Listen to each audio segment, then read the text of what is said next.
नमस्कार। Story book 12 में आप सभी का स्वागत है।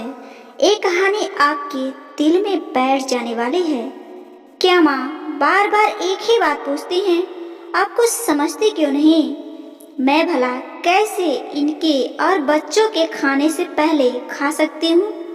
इतना कहते हुए निशिता ने गुस्से में फोन रख दिया और झाड़ू लगाने लगी। रोज का यही हाल था। निशिता जब भी अपनी माँ के पास फोन करती तो सबसे पहले माँ यही पूछती कि नाश्ता किया तूने या नहीं। इन्हीं शब्दों के लिए तो वो यहाँ ससुराल में तरसती थी कि कभी तो उसकी सास या जेठानी भी एक बार तो कहें पहले कुछ खा लो फिर काम करना, लेकिन नहीं, उन्हें तो निशिता एक बहू नहीं नौकरानी दिखती है। अपने गिरते हुए आंसुओं को अपनी साड़ी के पल्लू से पोंछ उसने फिर से मम्मी को फोन लगाया।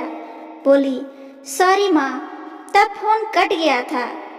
एक हाथ से फोन पकड़े वह दूसरे हाथ से झाड़ू लगाते हुए अपने कमरे से अब ड्राइंग रूम में आ गई थी निशिता। माँ हूँ तेरी, तुझसे ज्यादा तुझको जानती हूँ। झूठ बोलना अब तक नहीं आया तुझे? फोन कटा नहीं था, तूने गुस्से में फोन पटका था। अरे बेटी, जब तक तू कुछ खाएगी नहीं तो मैं कैसे अपनी शुगर की दवाई लूं? तू वहाँ अपने ससुराल में खुश रहेगी तभी मेरी तबीयत ठीक रहेगी बेटा, निशिता की माँ रजावती जी ने कहा। सोफे के कवर ठीक करते हुए फोन को स्पीकर मोड पर रख निशिता ने कहा, देखो ना माँ, 11:30 बज रहे हैं। आपका बड़का नाती अब तक सो रहा है और आपके जमाई जी तो नाश्ता करते नहीं। नहाने के बाद पूजा कर एक बार ही 3 बजे खाना खाएंगे। मैं अभी किचन का काम करके साफ सफाई में लगी हूँ। छोटका भी बात नहीं मानता है। अभी नहीं खाऊंगा, थोड़ी देर बाद खाऊंगा। ऐसे ही हमेशा करता रहता है। बस तभी गुस्सा आ गया था। रजावती जी कहती हैं, अच्छा अपना भूल गई? रात भर जग कर पढ़ती और जब कहीं नहीं जाना होता तो देर तक सोती। कई बार सीधा शाम को उठती। तो क्या मैं तब तक भूखी रहती? तेरे पास दूध, हॉर्लिक्स या जूस कुछ रख देती और तू धीरे से उठती और पीकर फिर सो जाती। तेरे जैसा ही तो तेरा बेटा करता है। रात को पढ़ता है और दिन में सोता है, तो तू गुस्सा क्यों होती है? देख निशिता, अगर तू कमजोर हो जाएगी तो अपने बच्चों को संभालेगी कैसे? इसलिए मेरी बात मान, जल्दी से नहाकर कुछ खा ले। निशिता, क्या माँ, फिर अभी सफाई कौन करेगा? अब तक झाड़ू भी नहीं लगा है। रजावती जी बोली, अच्छा तो क्या हम काम नहीं करते थे? घर गंदा रहता था क्या जब तू सोकर उठती थी या स्कूल कॉलेज से आती थी? अरे बेटा, नहा खा कर भी घर का काम पूरा कर सकती है। अच्छा छोड़, एक बात मान मेरी, अब उसके लिए मना मत करना। घर में सत्तू या हॉर्लिक्स तो होगा ना? निशिता बोली, हाँ माँ, दोनों चीज है। रजावती जी बोली, अच्छा चल फिर हाथ धोकर 2 गिलास बना। एक बेटे के लिए बनाकर उसके पास ढक कर रख दे। वो जब भी उठेगा तो पी लेगा। और दूसरा मेरी बेटी के लिए, यानी अपने लिए। जानती हूँ जमाई जी को उनकी माँ जूस और फल दे चुकी होंगी अब तक। बस तू सबका सोचती रहती है और खुद का ध्यान नहीं रखती है। निशिता, ठीक है माँ, आप बिल्कुल सही कह रही हो। मैं अभी कुछ बनाकर पी लेती हूँ। खाऊंगी तो सबके बाद ही, पर आपने दवाई ली समय पर? कुछ खाया कि नहीं? रजावती जी बोली, अरे नहीं रे, बस सत्तू पी ली है, फिर फल खा लिया है। खाना तो तेरे कुछ खाने के बाद ही खाऊंगी। रजावती जी और निशिता दोनों हंस पड़ती हैं। फिर फोन रखते हुए निशिता कहती है कि ठीक है माँ, मैं हॉर्लिक्स बनाकर पी कर ही अब ये सफाई का काम पूरा करूँगी। क्या सारी माँ ऐसी ही होती हैं? निशिता सोचते हुए अपने हाथों को धो रही थी। रोज सुबह सुबह सासू माँ भी तो अपनी दोनों बेटियों को फोन कर पूछती हैं कि नाश्ता किया। फिर मैं जो हमेशा उनकी और सबकी सेवा में लगी रहती हूँ, क्यों नहीं कभी मुझसे पूछती कि बहू तूने नाश्ता किया? कुछ माँ सास बनते ही बदल जाती हैं। ओ बहू को भी बेटी क्यों नहीं बना पाती?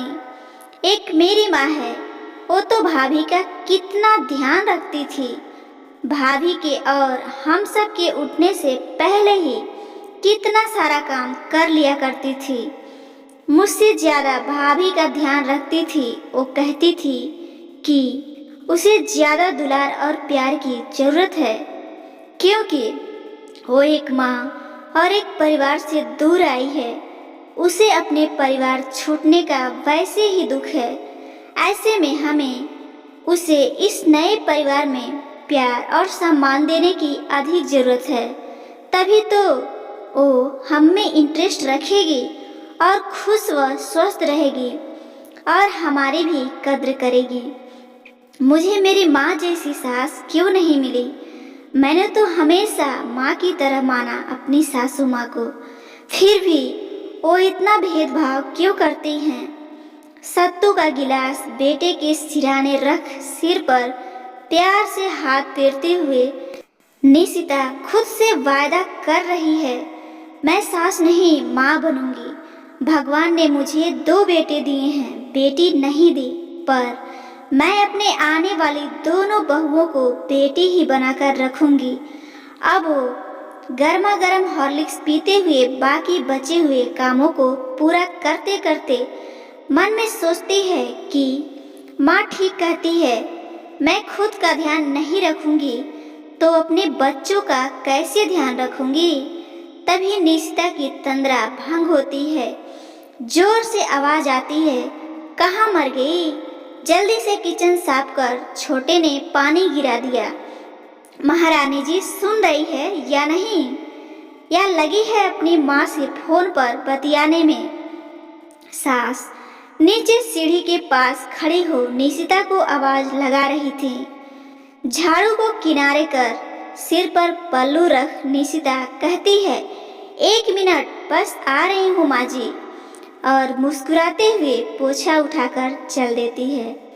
निशिता किचन में गिरे पानी को साफ करने, तभी सास कहती हैं, बाल्टी में पानी भर फिनाइल डाल ले, किचन बाद में साफ करना, पहले कमरों में पोछा लगाकर हॉल साफ कर ले अच्छे से, एक भी दाग नहीं दिखना चाहिए फर्श पर।